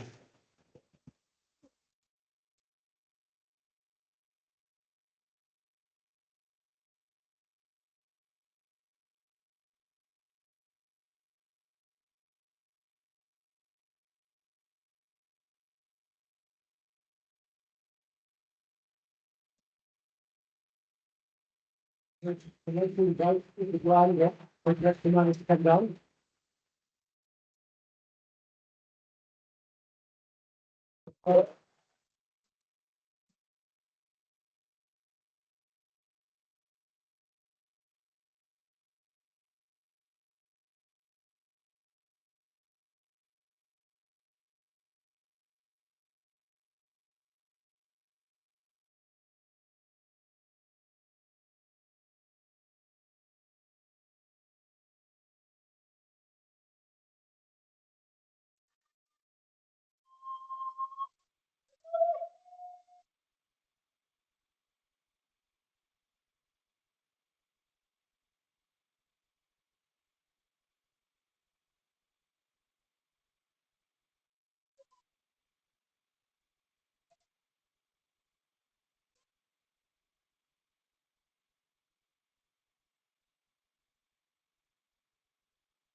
Halala Nogosi, halala, halala, halala Nogosi, halala, halala.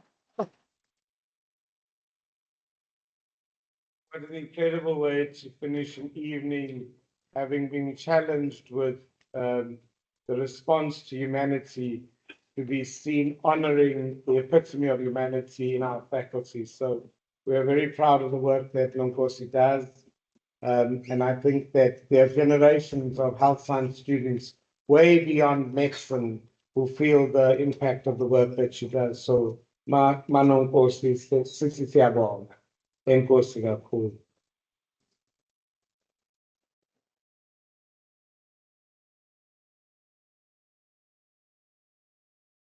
I'm wrapping up now at the end of the evening, but just really, again, I often refer to my mother-in-law's comment that it doesn't matter what kind of preparation you do, if the people don't arrive, there's no party.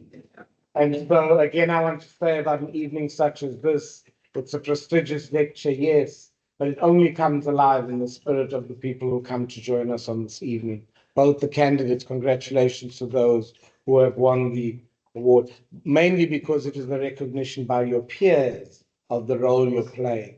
And I trust your patients experience their dignity through that. So well done on that.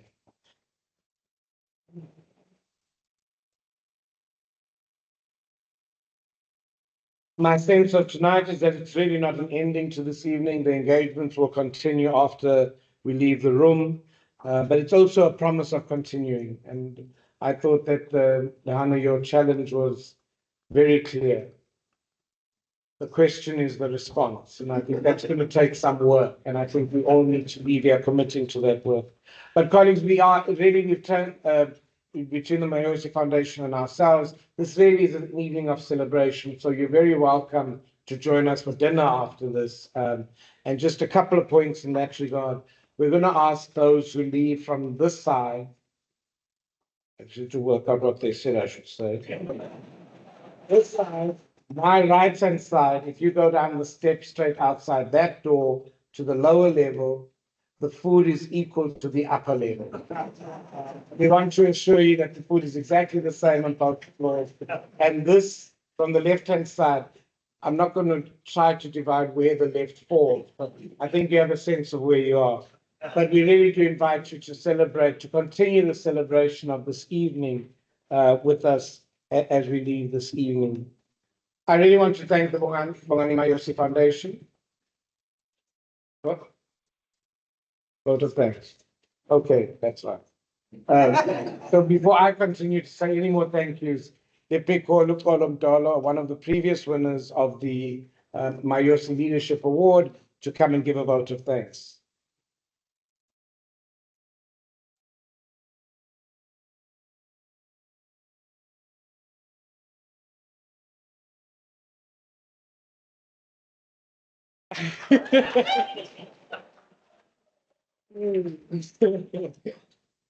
Good evening to you all. I stand before you tonight on behalf of the Bongani Mayosi Foundation Academic Prize recipients, not only as award holders, but inheritors of such a huge responsibility. But Prof has also now made me realize that I'm the only thing standing between you and the nice food that is outside. Before I reflect further, allow me to begin with a sincere vote of thanks. I wish to thank the Bongani Mayosi Foundation, its trustees, its leadership, and everyone who continues to carry this legacy with such legitimacy, with such care. And we're deeply grateful to the Mayosi family and the Khumalo family for allowing the life and the values of Bongani Mayosi to continue shaping generations beyond what any human life can do. I would also like to acknowledge the leadership of the University of Cape Town, the Vice Chancellor in his absentia, the Deputy Vice Chancellors that are present, the Dean of the Faculty of Health Sciences, and the broader academic leadership that is present this evening. We extend our appreciation to the foundation's funders and sponsors, very important, because their belief makes everything tangible, and all the partners who continue to invest in this vision. To our esteemed guests in your many capacities, academic, clinical, civic, and the community leadership, thank you so much for lending your presence and your weight to this moment. And finally, to everyone who worked behind the scenes, this work is often unrecognized, but infotainment and the Fellow 15 outside is very important. In reflecting on Prof. Lehana's Thabane's words, we're not given just theory, we're given responsibility. He reminded us that crisis facing our institution is not a lack of brilliance, but one of a lack of humanity. A growing incivility that touches everyone and weakens the very purpose of academy. Against this, the life of Bongani Mayosi stands as proof that humanity is not declared, it is demonstrated.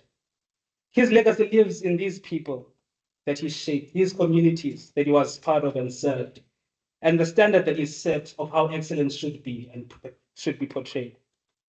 The call to action was even clearer. Live with intention, be deliberate and committed in every step you take. Volunteer your time and talent to communities. Impact begins when we choose to show up.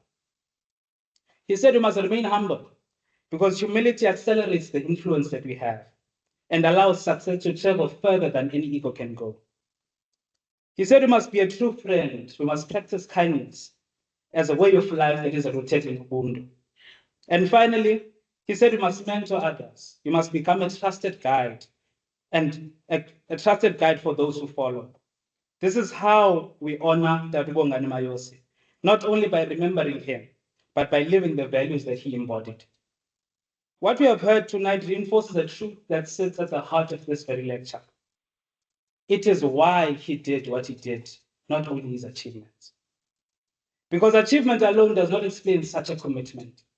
It does not explain why someone would choose the difficult path, would choose to invest in people, invest in Africa, invest in institutions instead of chasing personal success. This speaks to purpose.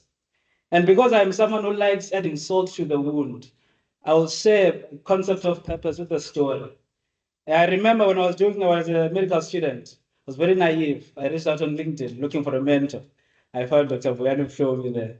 And he was kind enough to say, let's meet at Kokochachi over coffee. I was very excited.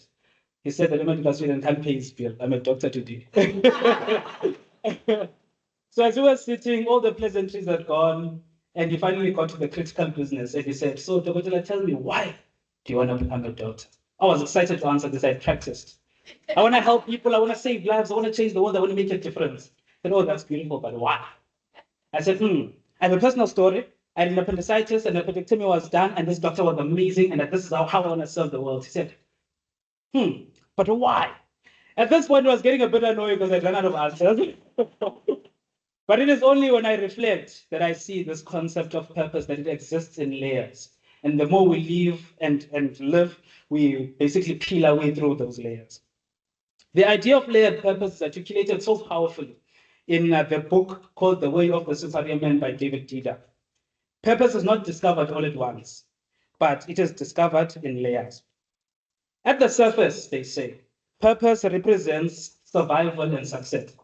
When I was in high school, I grew up in the township, the only thing was to survive, be the anomaly, stand out and leave the township.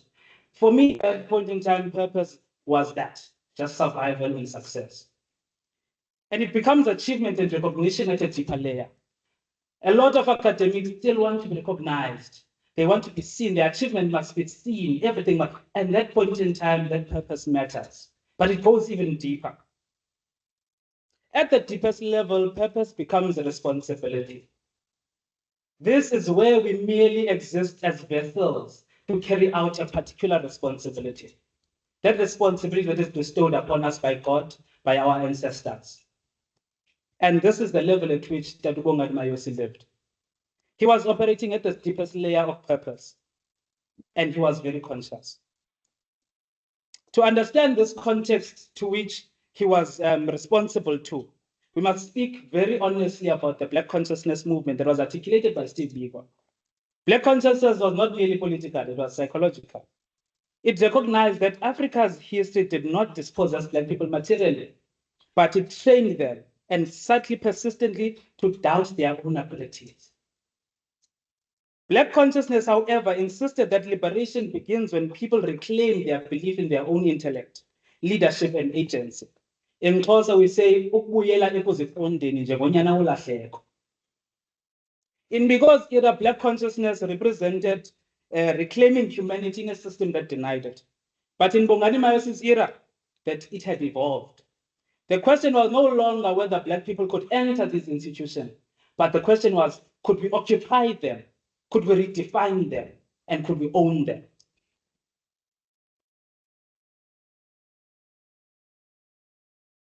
Bongani Mayosi's Black consciousness expressed itself through intellectual responsibility.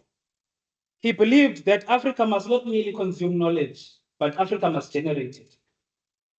That brilliance divorced from responsibility is incomplete. That is why Africa mattered to him. It was not just sentimentally, it was philosophical. This is also why understanding our why matters so deeply for the next generation. Young people do not need more instruction. Young people need conviction. They need to find their purpose beyond the marks, beyond the degrees, and beyond the titles. Young people need to locate themselves within Africa's unfinished story. Where do you belong, Mdomcha, in Africa's unfinished story?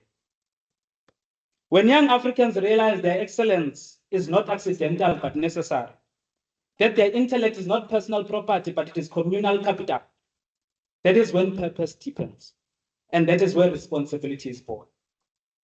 This is precisely what the Bongani Mayosi Foundation seeks to build going forth. Not isolated high achievers, but a community of shared consciousness. An army of like-minded people that carry Bongani Mayosi's vision. People who inspire one another, who are led by inspiration from those who've walked before them and in turn inspire others. People who actively shape our world around them through measurable impact. Africa will not be changed by isolated excellence. It will be changed by coordinated responsibility. If we awaken this level of consciousness in our young people, if we activate a Black consciousness that is relevant to their era, if we help them discover their why beyond self-improvement, then Africa will not be needing of saving. Africa will be unstoppable. We honor Bongani Mayosi best by not remembering only his achievements, but by continuing his why. By raising a generation of Africans who know their why, who know why they exist, and who know what their responsibility is. Thank you very much.